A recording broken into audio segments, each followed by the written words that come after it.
This is probably my favorite tool. It's a 4-inch grinder with a 4-inch diamond blade on it, continuous rim.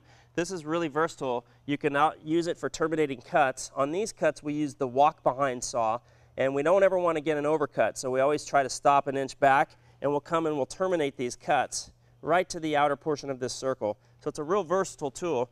Also, once you gain your confidence with this saw, believe it or not, you can cut circles. Even this tight, probably 18-inch diameter circle. So I'll show you how it works. A couple things, protect your eyes, and always control the dust. Brad's going to chase me with the vacuum, and we'll show you how it works.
Grinding tools can be used in a multitude of different ways. You don't have to just cut straight lines like you saw us do on the medallion. In fact, you can use these grinders to scuff and create some really interesting texture. I'll show you a couple little ways that we use the tool as well, for radiuses even.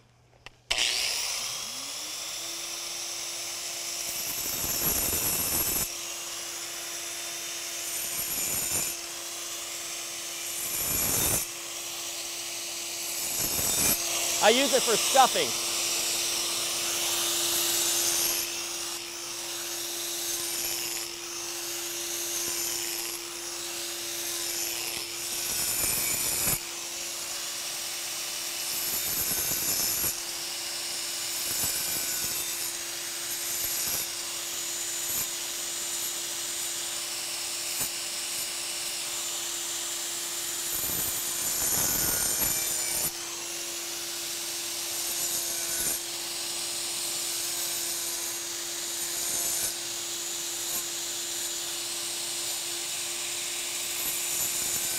You can also create texture.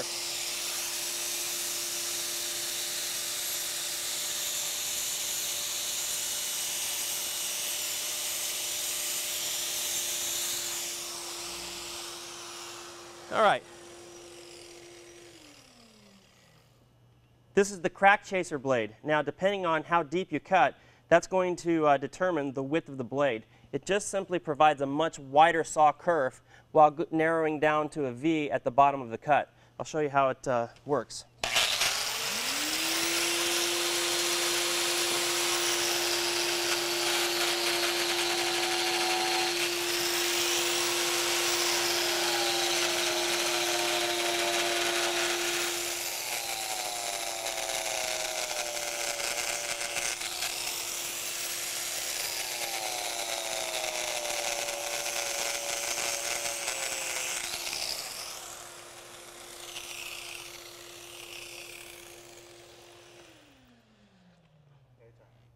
And the 4-inch grinder with the 2-inch little diamond blade is a pretty versatile tool. I want to remind you, it's not a good idea to cut straight lines. It's really used for little tight arcs or radiuses, or for doing some nice detail work, because depending on the hardness of what you're cutting, this sometimes wants to chatter. So I like to go very slow with this. If you try to push it along too fast, it'll tend to chatter.